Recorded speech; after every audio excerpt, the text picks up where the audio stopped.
Praise the Lord, hallelujah. परमेश्वर के नाम का स्तुति हो, परमेश्वर के नाम का महिमा हो। मैं पास्टर प्रशांत कुमार आप सभी को आज का बाइबल अध्ययन में यीशु मसीह के नाम से वेलकम और स्वागत करता हूं। आइए आज का बाइबल अध्ययन को जाने से पहले एक छोटा सा प्रार्थना करेंगे, उसके बाद हम आगे बढ़ेंगे। सर्वशक्तिमान परमेश्वर, हम आपका धन्यवाद करते हैं प्रभु, आपका स्तुति प्रशंसा तारीफ करते हैं। आपने हमें नए सवेरे को देखने के लिए अनुग्रह किया, जिंदगी जमीन में जिंदा रखा, अच्छा स्वास्थ्य दिया प्रभु, इसलिए हम आपका धन्यवाद करते हैं। दादा परमेश्वर, आज का बाइबल अध्ययन में हम आपका स्वागत करते हैं। पवित्र आत्मा हम लोग के बीच में आए प्रभु, आपकी उपस्थिति को दीजिए प्रभु। जितने ऑनलाइन देखेंगे देखने वाले प्रभु, हर एक का जीवन में आपका आशीष, आपका अनुग्रह होने पाए। हाँ प्रभु, मैं अपने आपको भी तेरे हाथ में समर्पण करता, तू मुझ में होकर बातें कर, तू मुझे नियंत्रण में रख प्रभु। इस नेट को भी तेरे नियंत्रण में रखना, आरंभ से लेकर अंत तक प्रभु तेरे आत्मा द्वारा हमें अगुवाई करना। सारी आदर महिमा आपको देते, प्रार्थना तेरे बड़े उद्धार करता यीशु के नाम से मांगता हूँ, आमीन। नाम का स्तुति हो, परमेश्वर के नाम का महिमा हो। परमेश्वर हमें विश्राम देने वाला परमेश्वर है, अनंत काल का विश्राम हमें मिलने वाला है। मेरे प्रियो है, परिश्रम करने वाले, बोझ से दबे हुए लोग मेरे निकट आओ, मैं तुम्हें विश्राम दूंगा। हमारा यीशु मसीह के पास जो आता है उसको विश्राम मिलता है।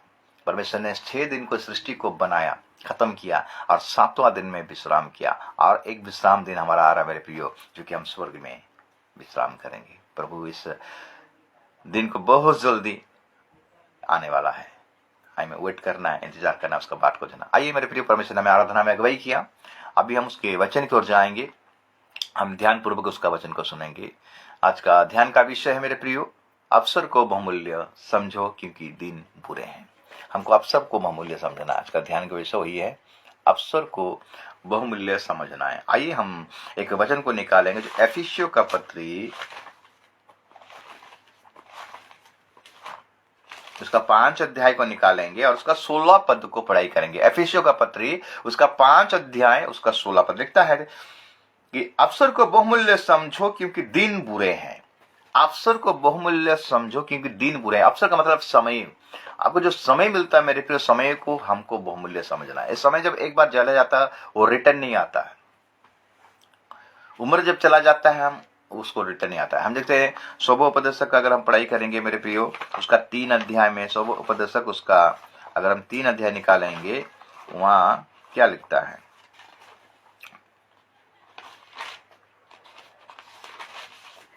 हर एक बातों का एक अवसर और प्रत्येक काम का जो आकाश के नीचे होता है एक समय है। जन्म का समय, मरण का भी समय, बोने का समय और बोए हुए को उखाड़ने का भी समय है। घात करने का समय और चंगा करने का भी समय, ढा देने का समय और बनाने का भी समय, रोने का समय और हंसने का भी समय, छाती पीटने का समय और नाचने का भी समय है। पत्थर फेंकने का समय और पत्थर बटरनों का भी समय, गले लगाने का समय और गले लगाने से रुकने का भी समय, ढूंढने का समय और खो देने का भी समय, बचा रखने का समय और फेंक देने का भी समय है। फाड़ने का समय और सोने का भी समय, चुप रहने का समय और बोलने का भी समय है। प्रेम करने का समय और बैर करने का भी समय, लड़ाई का समय और मेल का भी समय है। काम करने वाला को अपने परिश्रम से क्या लाभ होता है। मेरे प्रिय, यहाँ पर देखते हैं कि हर एक बातों का समय है। इसलिए आज हमें जो समय मिलता है इसको हमको बहुमूल्य समझना है, इसको इम्पोर्टेंट समझना है, क्योंकि ये समय एक बार अगर चला जाएगा दोबारा मिलेगा नहीं। मेरे प्रिय, ये समय हमें क्यों दिया गया है, प्रभु हमको समय क्यों दिया गया है मेरे प्रियो। आज बहुत सारे लोग ऐसे हैं कि समय को व्यर्थ में उड़ा रहे हैं, खराब कर रहे हैं। यीशु मसीह जब अपना सेवकाई कर रहे थे मेरे प्रियो, समय को बहुमूल्य समझते थे। उनको 3.5 साल का सेवकाई मिला था मेरे प्रियो। 30 साल तो अपने घर में रहे, लेकिन 3.5 साल का सेवकाई में उस समय को बहुत इंपोर्टेंट देते थे। और मैंने जहां भी जाते थे सब समय के अनुसार ही करते थे।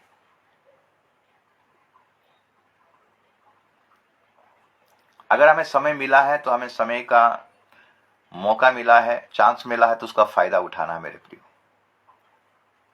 आज हम सोच रहे हैं, लोग सोच रहे हैं कि यीशु मसीह का आगमन लेट है बोलकर।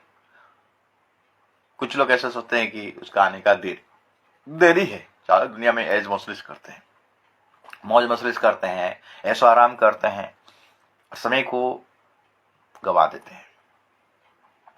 हम बाइबल में से एग्जाम्पल देखते हैं मेरे प्रियो, धनी व्यक्ति और लाजार के बारे में। धनी व्यक्ति को भी वही समय मिला था, लाजार को भी वही समय मिला था, सबको समान समय मिलता है मेरे प्रियो। लेकिन धनी व्यक्ति अपना समय को अपना शरीर के लिए खर्च किया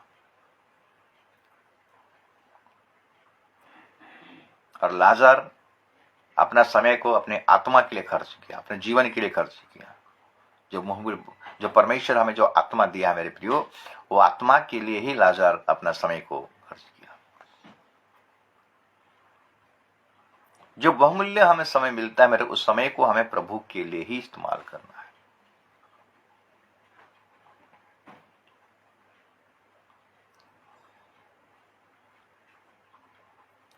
परमेश्वर हमें समय देता है और उस समय के अनुसार अगर हम अपने जीवन को बदल लेते हैं तो अच्छा बात है, नहीं तो हमको जो बोएंगे समय के अनुसार, उस समय के अनुसार हम वही काटेंगे।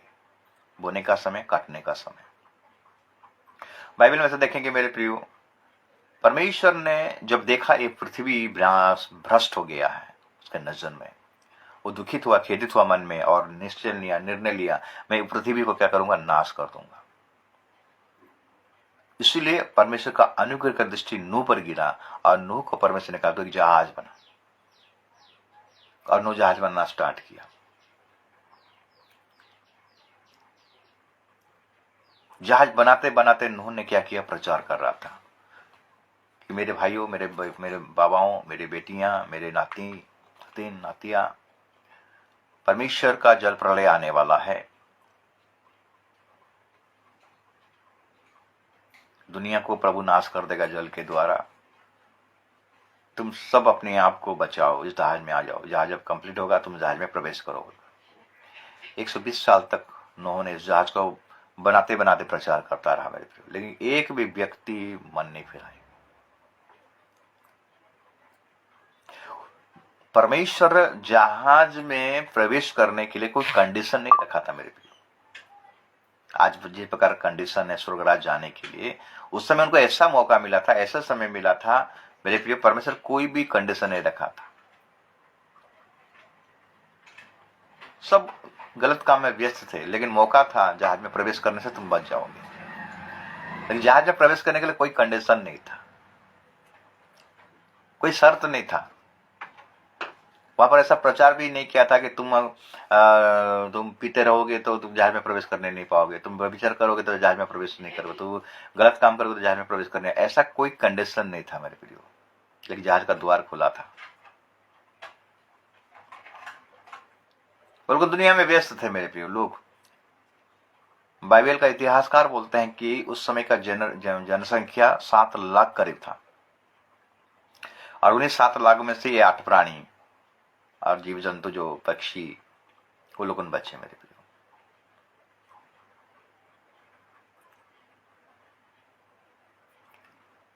तो मेरे प्रिय जब जहाज कंप्लीट हुआ, ये लोग ठट्ठों में उड़ा रहे थे, लोग मजाक में उड़ा रहे थे। उस समय को बहुमूल्य नहीं समझे लोगों, उस समय को, उस वक्त को, वो अवसर को लोगों बहुमूल्य नहीं समझे, मजाक में ले लिए मेरे प्रियो। परमेश्वर का वचन को हल्का में ले लिए। वचन में लिखता है कि परमेश्वर का वचन को ठट्ठों में नहीं उड़ाएगा। इंसान जो बोएगा वही काटेगा।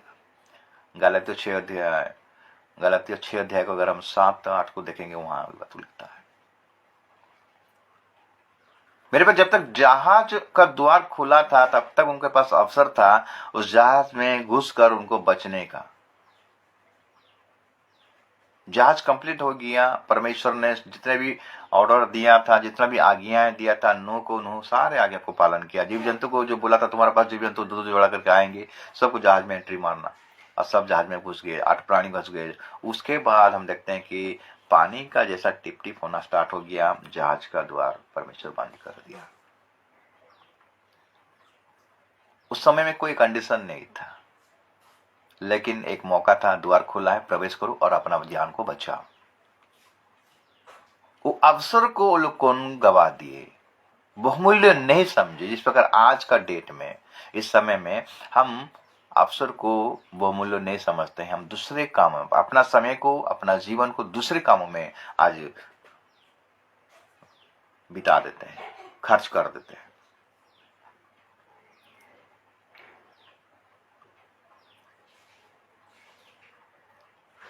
आज हम वचन पढ़ने के लिए समय नहीं है, प्रार्थना करने के लिए समय नहीं, चर्च जाने के लिए भी समय नहीं, संगति करने के लिए भी समय नहीं है, खाली बहानाबाजी।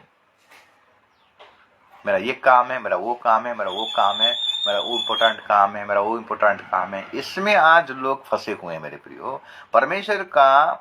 परमेश्वर का चेतावनी को, परमेश्वर का अलर्ट को वो लोग कभी भी सीरियस नहीं ले रहे हैं। आज का डेट का कलीसिया पकड़,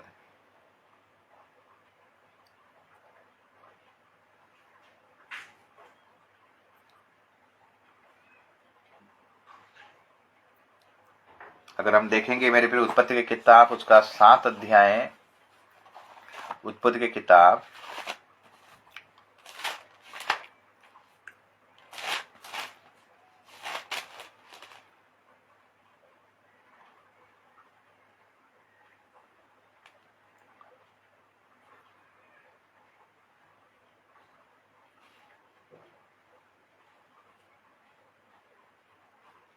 अगर 6 पद से पढ़ाई करेंगे, उत्पत्ति की किताब 7 अध्याय और उसका 6 पद से पढ़ाएंगे। नूह की आयु 600 वर्ष की थी जब जल प्रलय पृथ्वी पर आया।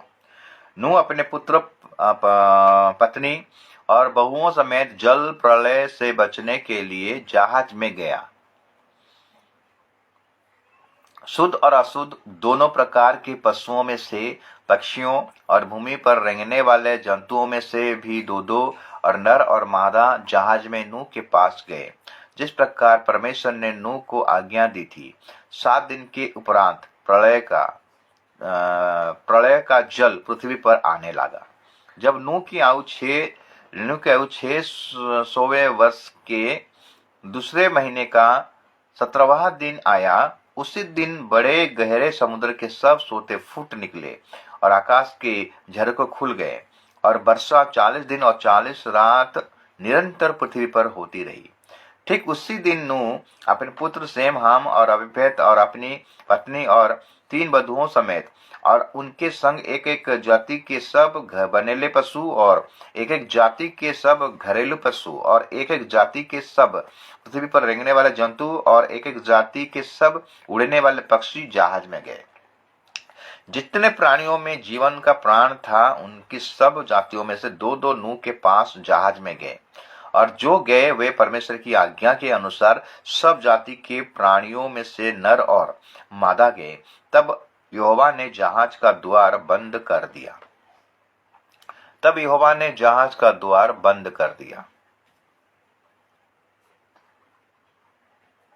पृथ्वी पर 40 दिन जल प्रलय होता रहा और पानी बहुत बढ़ता ही गया, जिसमें जहाज ऊपर को उठने लगा और पृथ्वी पर से ऊंचा उठ गया।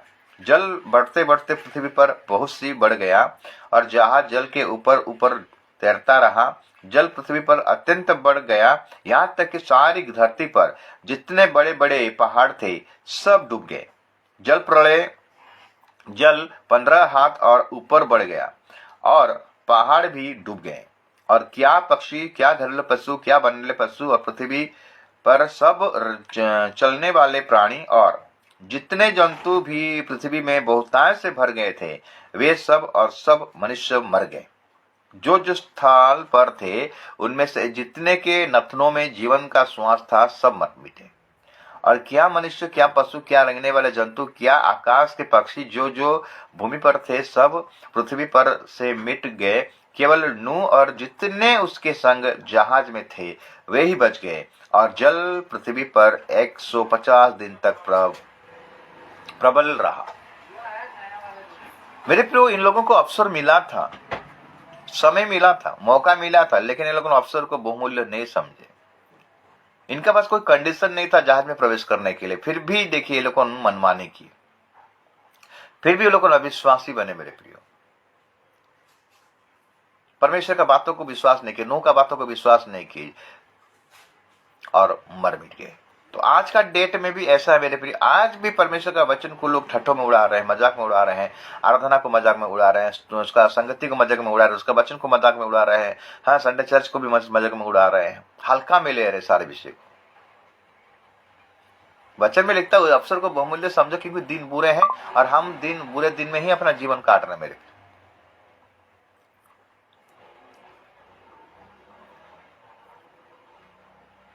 ये देखिए, ये जो जल प्रलय का समय में इनको अवसर मिला था, लेकिन ये लोग अवसर को फायदा उठाने नहीं पाए। और एक बात को देखेंगे मेरे प्रिय, जो कि ऐशो का जीवन को देखेंगे। ऐशो और याकूब, इसहाक का दो बेटे थे, ऐशो और याकूब। याकूब का आंख थोड़ा सा धुंधला दिखने लगा मेरे प्रिय, तो उसने क्या किया, अपना बड़ा बेटे ऐशो से कहा, देख मेरे बेटे, थोड़ा सा जंगल में जा और मेरे लिए एक हिरन मार के ला। अगर हम उत्पत्ति की किताब 27 अध्याय को देखेंगे 27,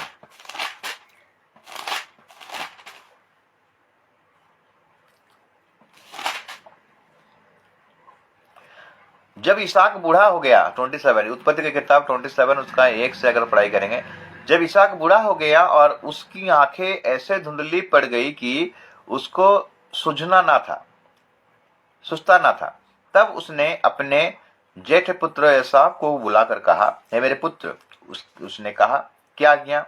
उसने कहा, सुन, मैं तो बूढ़ा हो गया हूं और नहीं जानता कि मेरी मृत्यु का दिन कब होगा, इसलिए अब तू अपना तरकस और धनुष आदि हथियार लेकर मैदान में जा और मेरे लिए आहर कर ले आ।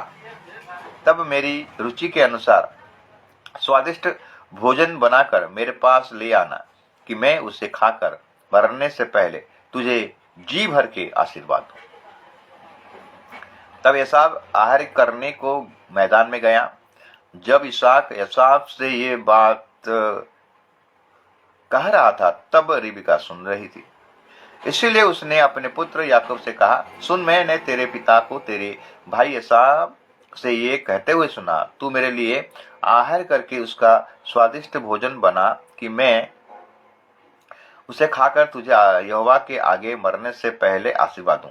इसलिए अब हे मेरे पुत्र, मेरी सुन और ये आज्ञा मान, कि बकरियों के पास जाकर बकरियों के 2 अच्छे अच्छे बच्चे ले आ, और मैं तेरे पिता के लिए उसकी रुचि के अनुसार उनके मांस का स्वादिष्ट भोजन बनाऊंगी। तब तू उसको अपने पिता के पास ले जाना, कि वो उसके खाकर मरने से पहले तुझको आशीर्वाद दे। याकूब ने अपनी माता रिबका से कहा, सुन, मेरा भाई एसाव तो रोंआर पुरुष है और मैं रोमहीन पुरुष हूँ। कदाचित मेरा पिता मुझे टटोलने लगे तो मैं उसकी दृष्टि में ठहरूंगा और आशीष के बदले साफ ही कमाऊंगा। उसी की माता ने उससे कहा, हे मेरे पुत्र, साफ तुझ पर नहीं मुझ पर बढ़े। तू केवल मेरी सुन और जाकर वे बच्चे मेरे पास ले आ। तब याकूब जाकर उनको अपनी माता के पास ले आया और माता ने उसके पिता की रुचि के अनुसार स्वादिष्ट भोजन बना दिया। तब रिबिका ने अपने पहलोठो पुत्र एसाव के सुंदर वस्त्र जो उसके पास घर में थे लेकर अपने छोटे पुत्र याकूब को पहना दिए, और बकरियों के बच्चों की खाल को उसके हाथों में और उसके चिकने गले में लिपट दिया, और वो स्वादिष्ट भोजन और अपनी बनाई हुई रोटी भी अपने पुत्र याकूब के हाथ में दे दी। तब वो अपने पिता के पास गया और कहा, हे मेरे पिता। उसने कहा, क्या बात है, हे मेरे पुत्र, तू कौन है? याकूब ने अपना पिता से कहा, मैं तेरा जेठा पुत्र एसाव हूँ। मैंने तेरी आज्ञा के अनुसार किया है, इसलिए उठ और बैठकर मेरे अहेर के मांस से खा, कि तू जी से मुझे आशीर्वाद दे। इसहाक ने अपने पुत्र से कहा, हे मेरे पुत्र, क्या कारण है कि वो तुझे इतनी जल्दी मिल गया? उसने ये उत्तर दिया, तेरे परमेश्वर यहोवा ने उसको मेरे सामने कर दिया। फिर इसहाक ने याकूब से कहा, हे मेरे पुत्र, निकट आ, मैं तुझसे टटोल कर जानूं कि तू सचमुच मेरा पुत्र याकूब है कि नहीं। तब याकूब अपने पिता के इसहाक के निकट गया और उसने उसको टटोल कर कहा, बोल तो याकूब का सा है, पर हाथ ऐसा ही कैसे जान पड़ते हैं। और उसने उनको नहीं पहचाना, क्योंकि उसके हाथ उसके भाई के से रोए थे। अतः उसने उसकी आशीर्वाद दिया, और उसने पूछा, क्या तू सचमुच मेरा पुत्र एसाव है? उसने कहा, हाँ, मैं हूँ।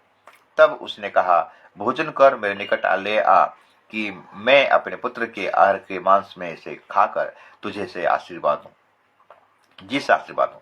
तब वो उसको उसके निकट ले आया और उसने खाया, और वो उसके पास दाखमधु भी लाया और उसने पिया। तब उसके पिता इसहाक ने उससे कहा, हे मेरे पुत्र, निकट आकर मुझे छू। उसने निकट जाकर उसको चूमा, और उसने उसके वस्त्र का सुगंध पाकर उसको ये आशीर्वाद दिया, देख मेरे पुत्र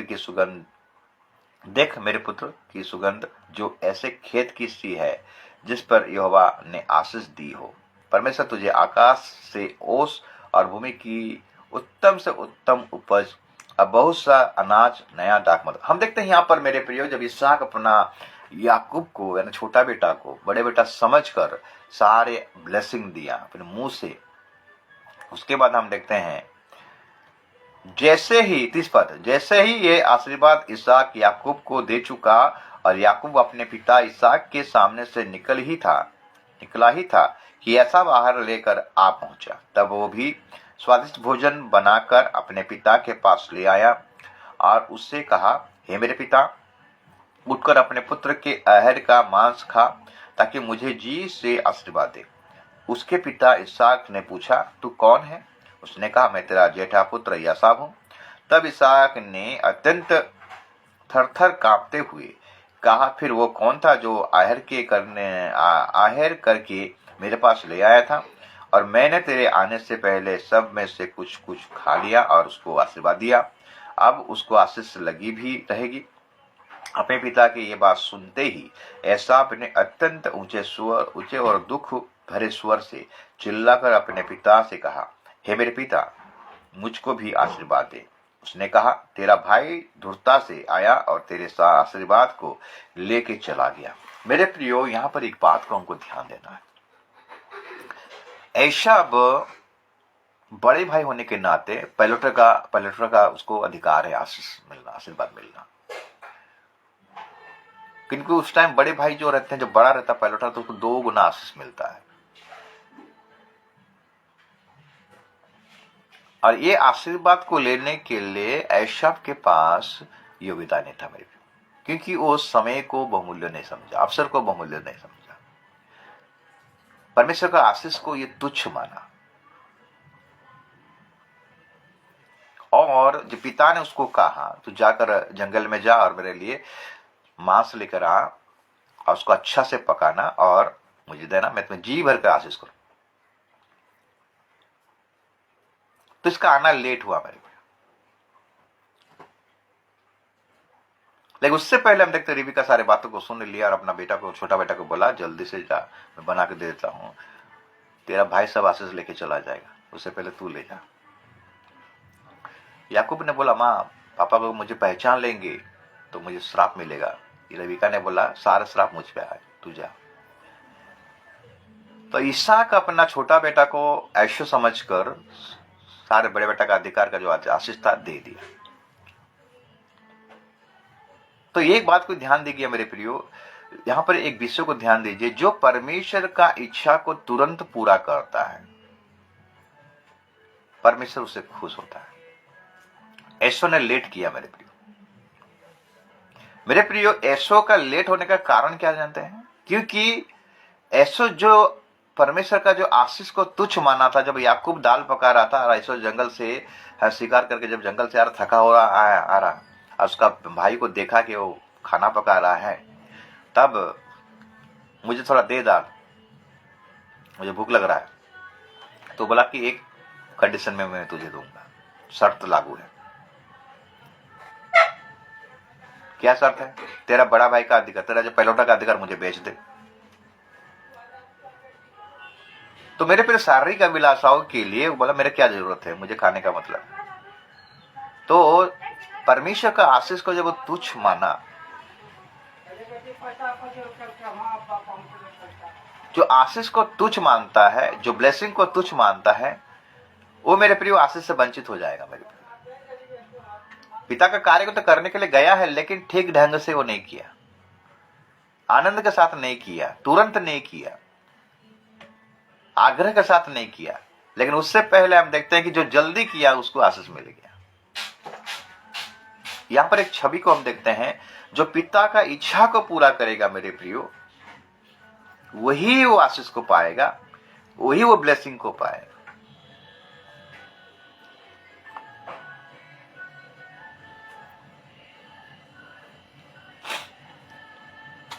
आज हम चर्च को नेगलेक्ट करते हैं, आज हम वचन को नेगलेक्ट करते हैं, आज हम सहभागिता को नेगलेक्ट करते हैं मेरे प्रियो। आज हम प्रभु का उपस्थिति को नेगलेक्ट करते हैं। अगर आते भी तो हम लेट में ही आते हैं, लेट करते हैं, तुरंत नहीं आते हैं। हम तुरंत कोई काम नहीं करते, प्रभु का काम नहीं करते, तुरंत आज्ञा को नहीं मानते हैं मेरे प्रियो। इसलिए हमें ब्लेसिंग नहीं मिलता है, इसलिए हमें आशीष नहीं मिलता है। ये अवसर को अगर हम बहुमूल्य नहीं समझेंगे, यही अवसर है मेरे प्रियो, पिता का इच्छा को पूरा करना, अच्छा खाना पिता को देना है मेरे प्रियो। क्या है अच्छा खाना? जब हम देखते हैं कि यूहन्ना 4 अध्याय, जब यीशु मसीह सामरी स्त्री से मुलाकात करने के लिए गया, अपने चेलों को खाना लेने के लिए गांव में भेज दिया, और ये सामरी स्त्री से बातें कर रहा था। तो सामरी स्त्री से बातें करते करते सामरी स्त्री यीशु मसीह को पहचान लिया। पहचानने के बाद वो गांव में गया, सारे सुसमाचार को प्रचार किया, सारे बातों को बताया, यीशु मसीह के बारे में बताया। जब चेले आकर पहुंच गए और वहां पर चेला जब मुलाकात हुए कि गुरु खाना ले आए, यीशु ने बोला मेरा खाना हो चुका है। अगर पढ़ाई करेंगे यूहन्ना का सुसमाचार का पत्री, उसका 4 अध्याय को निकालेंगे और उसका पढ़ाई करेंगे 33 से। तब चेले ने आपस में कहा, क्या कोई उसके लिए कुछ खाने को ले आया है? यीशु ने उनसे कहा, मेरा भोजन ये है कि अपने भेजने वालों की इच्छा के अनुसार चलूं और उसका काम पूरा करूं। यीशु मसीह ने बोला मेरा भोजन ये है कि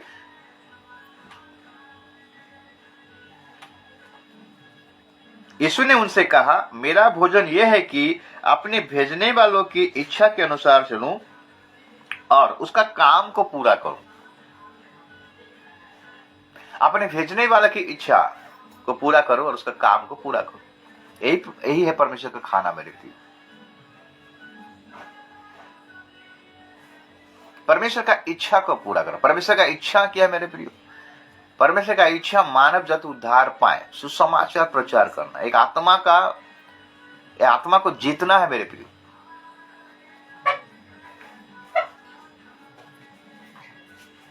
एक आत्मा को हमें जीतना है। यीशु मसीह सामरी स्त्री को सुसमाचार दिया, सुनाया। यीशु मसीह सामरी स्त्री को पहचाना और गांव में जाकर सामरी स्त्री क्या कर दिया? सुसमाचार प्रचार कर दिया। यही हमारा खाना, यही है परमेश्वर का खाना। इसहाक है परमेश्वर का छवि को दर्शाता है मेरे प्रियो। और इसहाक के जो 2 बेटे थे, एसो और याकूब, ये मंडली का प्रतीक है। 2 प्रकार क्वालिटी, एक पिता का इच्छा को पूरा करने के लिए लेट कर रहा है और एक परमेश्वर का इच्छा पूरा करने के लिए जल्दी कर रहा है, तुरंत कर रहा है।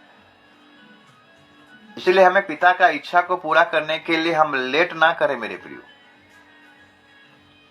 आज हम चर्च लेट में आते हैं, ठीक टाइम में चर्च पहुंचने नहीं पाते हैं। हम अपनी इच्छा से चर्च जाते हैं, हम अपनी इच्छा से बाइबल पढ़ते हैं, हम अपनी इच्छा से प्रार्थना करते हैं, हम अपनी इच्छा से आराधना करते हैं। ये पिता का इच्छा नहीं है मेरे प्रियो।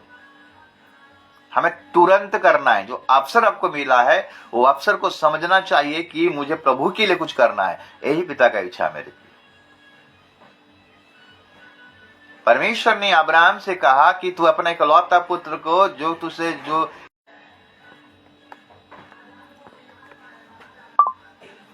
तुझसे प्रेम करता है, तू क्या कर, तू जाके मोरिया उस पहाड़ में जा और उसको क्या कर दे? बलिदान कर दे। अब्राहम लेट नहीं किया मेरे प्रिय। सवेरे होने तक, सूरज उगने तक वो वेट नहीं किया, तड़के उठा, लिखा गया है। तड़के उठा, भोर भोर को उठा और चला गया बलिदान करने के लिए मेरे। लेट नहीं किया।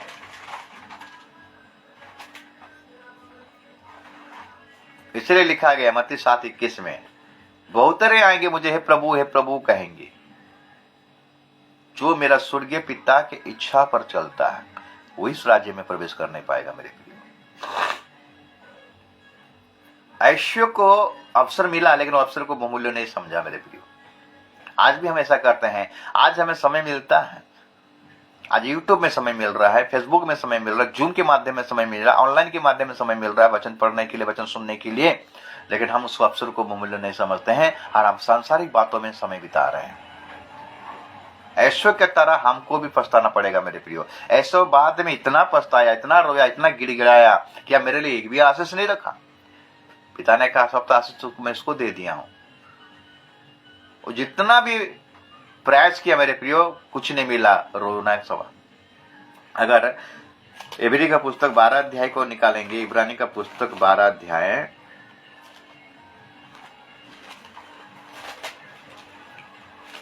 और हम पढ़ाई करेंगे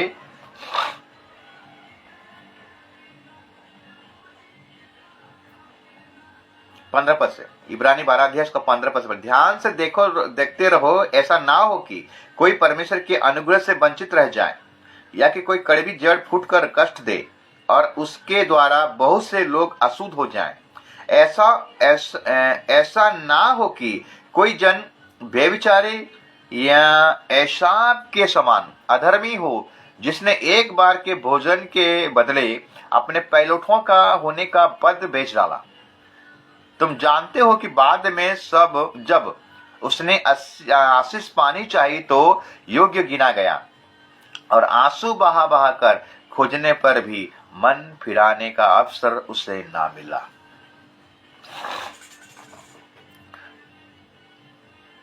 ऐसा बाद में इतना रोया, मेरे गिड़गिड़ाया मेरे प्रिय, लेकिन एक भी आशीष उसको मिला नहीं। कारण क्या है जानते? वो समय को बहुमूल्य नहीं समझा, अवसर को बहुमूल्य नहीं समझा। परमेश्वर जो समय हमको देता है ना मेरे प्रियो, इस समय को हमें बहुमूल्य समझा, और इस समय हमको क्या मिलता है? अनुग्रह से, परमेश्वर के अनुग्रह से मिलता है, इसलिए हमको उसको बहुमूल्य समझना है।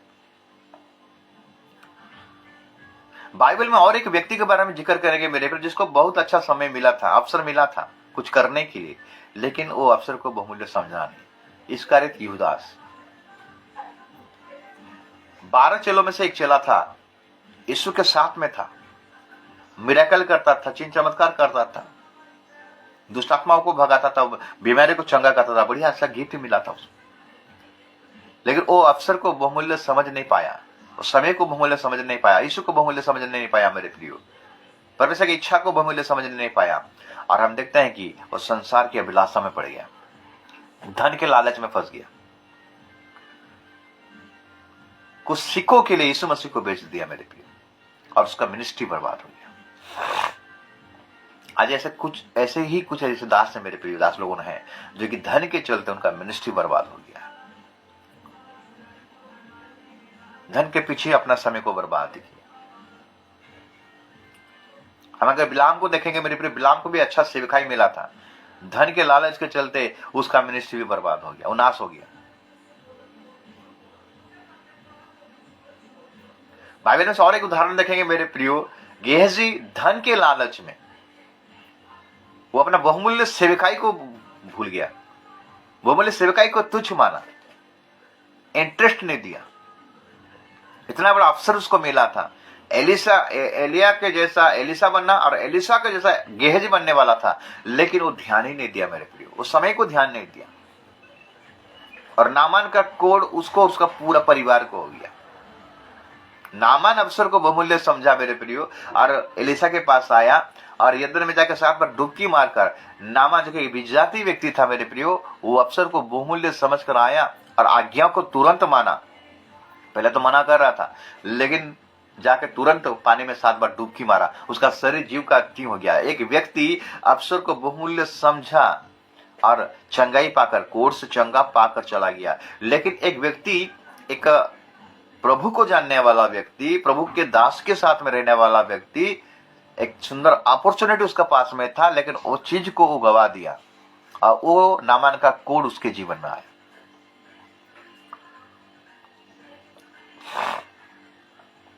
इसलिए हमें अवसर को बहुमूल्य समझना मेरे प्रिय। दिन बुरे हैं, हम बुरे दिन में चल रहे हैं मेरे प्रियो।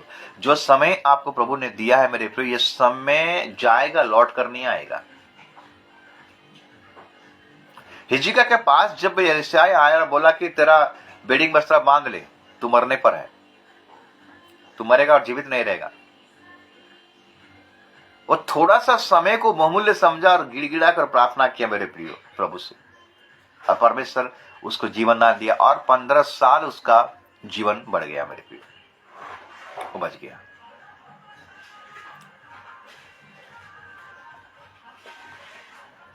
जब भी आपको समय मिलता है मेरे प्रियो, इस समय प्रभु के लिए इस्तेमाल कीजिए, प्रभु की इच्छा में अपना जीवन को व्यतीत कीजिए।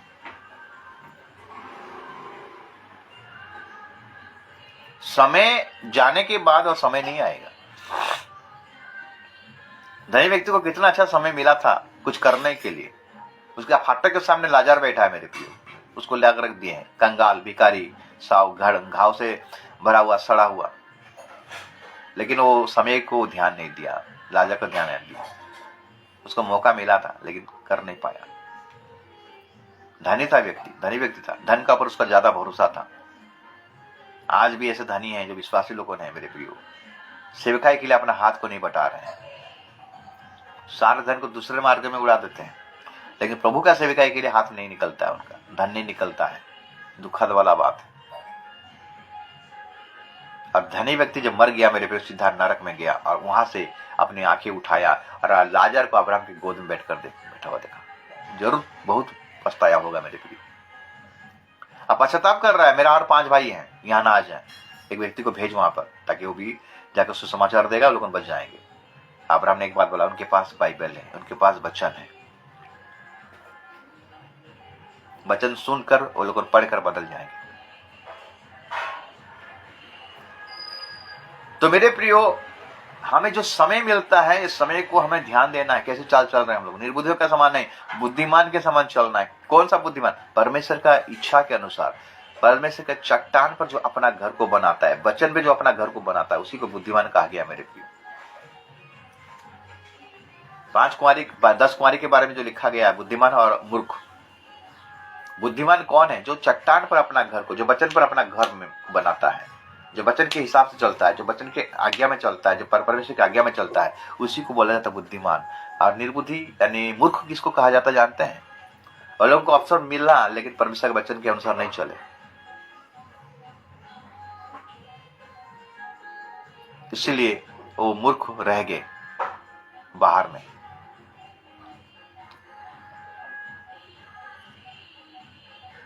किसी को 5 तोड़ा, किसी को 2 तोड़ा, किसी को 1 तोड़ा मिला था। 5 वाला 5 तोड़ा, 2 तोड़ा, 1 तोड़ा, ये क्या है? अवसर को बहुमूल्य समझो। वो लोगों ने अवसर को बहुमूल्य समझे, 5 वाला 5 कर दिया, 2 वाला 2 कर दिया, लेकिन एक को जो 1 तोड़ा मिला था। समय सबको समान मिलता है मेरे प्रिय, थोड़े अलग अलग हो सकता है, लेकिन एक वाला भी इतना समय मिलने के बाद भी कुछ करने नहीं पाया और अपना तोड़ा को मिट्टी में दबा कर रख दिया, उसको बांध कर अंधकार में डाला गया। तो आज हम क्या कर रहे हैं मेरे प्रियो? हमें जो प्रभु समय दिया है, ये जीवन दिया है, क्या नौकरी कर कर, ऐसो आराम कर कर इस दुनिया से चले जाना है? आपको अगर अच्छा नौकरी मिला मेरे प्रियो, इस नौकरी के द्वारा प्रभु का महिमा कीजिए। आपको जो बिजनेस, अच्छा बिजनेस सबको मिला है, आपका बिजनेस तरक्की के ऊपर तरक्की हो रहा है, इसके द्वारा प्रभु का महिमा कीजिए। समय जाने के बाद कुछ करने नहीं, एक बार अगर आपका प्राण छूट गया, आप कुछ करने नहीं पाओगे। ये जीवन रहते हुए ही आप परमेश्वर का कार्य कीजिए मेरे प्रियो, तुरंत कीजिए, लेट मत कीजिए। आज का विश्वासी का मेन कर्तव्य होना चाहिए मेरे प्रियो, वो प्रभु के प्रति हमेशा एक्टिव होना है। हमें एक्टिव विश्वासी बनना है मेरे प्रियो, सक्रिय विश्वासी बनना है, जागृत विश्वासी बनना है। इसलिए इस मसले पर जागते रहो और प्रार्थना करते रहो कि तुम परीक्षा में ना पड़ो।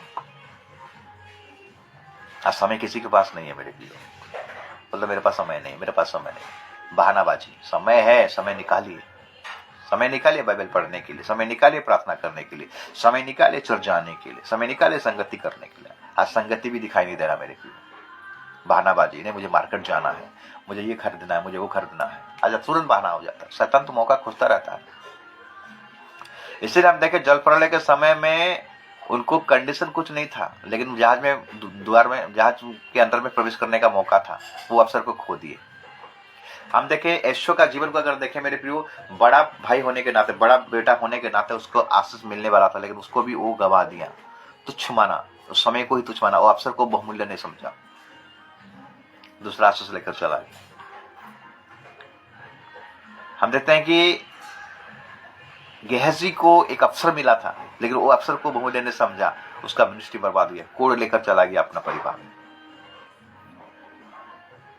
युदास को भी, इस्कराती युदास जो यीशु मसीह को पकड़वाया था, उसको भी समय मिला था एक अच्छा सेवकाई करने के लिए, वो भी गया, आत्महत्या कर लिया अपने आप को, वो बोले नहीं समझे। ऐसे बाइबल में भरा पड़ा हुआ एग्जाम्पल मेरे प्रियो, मैं कुछ चुनिंदा लोगों के बारे में बोलता।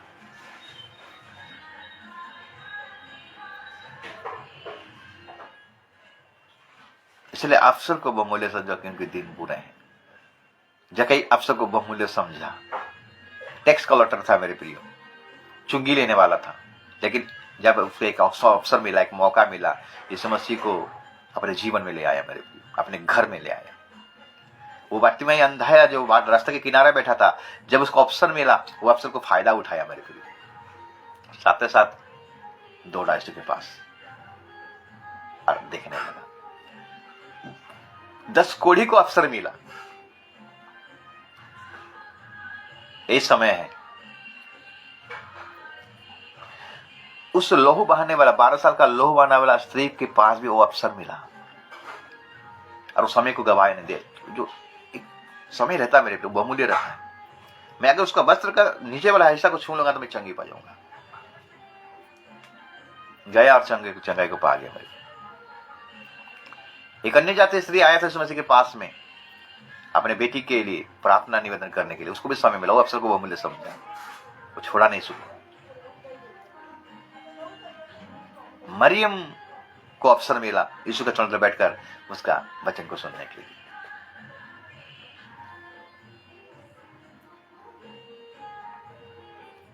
आरामथे के यूसुफ के पास भी समय मिला मेरे प्रियो, यीशु मसीह का लाश को पिलातुस से छुड़ा कर ले गया। अच्छे कपड़ों से, संगमरमर का कपड़ों से यीशु मसीह का शरीर को ढकने के लिए अपना कब्र को यीशु मसीह को दे दिया मेरे प्रियो। ये बहुमूल्य समय है। इस समय के लिए हम प्रभु का इच्छा को पूरा करना है मेरे प्रियो। तुरंत करना है, लेट करना नहीं, सोचना नहीं है, विचार नहीं। हन्ना सफीरा को एक मौका मिला था, एक समय मिला था, लेकिन वो लोगों ने समय को पहचानने नहीं पाया, परमेश्वर का इच्छा को जानने नहीं पाए और झूठ बोले और वहीं पर ढेर हो गए। मेरे प्रियो, अगर आज आपको समय मिल रहा है तो इस समय को फालतू में बेकार मत कीजिए, प्रभु का इच्छा को पूरा कीजिए, क्योंकि प्रभु का इच्छा जो पूरा करता है प्रभु से खुश होता है। एक पद को पढ़ेंगे, इब्रानी 11 अध्याय, अगर हम पढ़ाई करेंगे 5 पद, इब्रानी 11 का 5 पद। विश्वास से हनोक उठा लिया गया कि मृत्यु को ना देखे, और उसका पता नहीं मिला क्योंकि परमेश्वर ने उसे उठा लिया था, और उसके उठाए जाने से पहले उसकी ये गवाही दी गई थी कि उसने परमेश्वर को प्रसन्न किया है। 5 अध्याय में, उत्पत्ति 5 अध्याय में हम देखते कि जब हनोक को 65 साल हुआ तो मथुसेलह को जन्म दिया। तब हम देखते हैं कि हनोक 300 साल परमेश्वर के साथ में चला और परमेश्वर उसको उठा लिया, क्योंकि मेरे प्रियो हनोक परमेश्वर को खुश करता था। उसको जो समय मिला वो परमेश्वर को दिया मेरे प्रियो, परमेश्वर के साथ में चला, परमेश्वर का मन के अनुसार चला मेरे प्रियो। साउल राजा को समय मिला, बहुमूल्य समय मिला, इसराइल का पहला राजा होने के लिए जो परमेश्वर ने उसको इसराइल का पहला राजा बनाया मेरे प्रियो, उसको बहुत अच्छा अपॉर्चुनिटी मिला था ज्यादा साल राज्य करने के लिए, 40 साल तक राज्य करने के लिए 2 साल राज्य किया। वो बहुमूल्य, परमेश्वर का बहुमूल्य आशीष को तुच्छ माना, वो अनुग्रह को तुच्छ माना, वो अभिषेक को तुच्छ माना, इसीलिए उसका राज्य गया मेरे प्रियो। आज प्रभु हमको और आपको समय दे रहा है, और इस समय में प्रभु के लिए हम इस्तेमाल होने पाए मेरे प्रियो, दुनिया के लिए नहीं, प्रभु के लिए। वो आ रहे, जो जागृत रहेगा, जो अलर्ट रहेगा, जो रेडी रहेगा समय के अनुसार,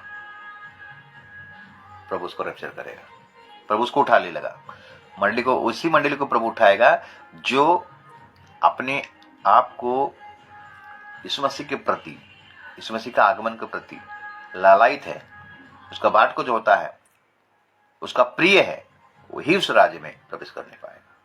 इसलिए आप सबको बहुमूल्य समझो कि दिन बुरे है। प्रभु वचन के द्वारा आप सबको आशीष करे, अनुग्रह करे, दया करे और कृपा करे। आमीन।